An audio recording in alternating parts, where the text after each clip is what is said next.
کورنگی ایسوسی ایشن of trade and industries کے صدر فراز الرحمان نے اسلام آباد chamber of commerce and industries کا دورہ کیا اور بزنس کمیونٹی کے درپیش مسائل پر قیادت سے تبادلہ خیال کیا۔ شہر کے ممتاز کاروباری شخصیات سمیت فیڈریشن کی صدارت کے لیے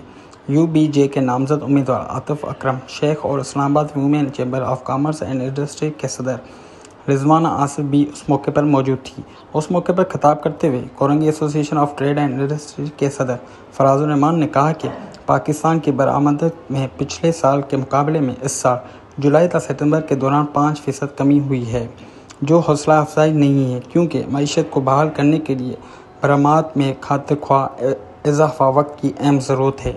چیمبرز کے گروپ کے لیڈر خالد اقبال ملک نے اپنے خطاب میں کہا کہ بزنس کمیونٹی معیشت کا پہلا چلنے میں کلیدی کردار ادا کر رہی ہے، لہٰذا ضرورت اس بات کی ہے کہ حکومت ملک کے تمام اہم چیمبرز آف کامرس اور ایسوسی ایشن کے ساتھ مشاورت کر کے معیشت کی بحالی کے مختصر اور طویل اقدامات پالیسیاں تشکیل دے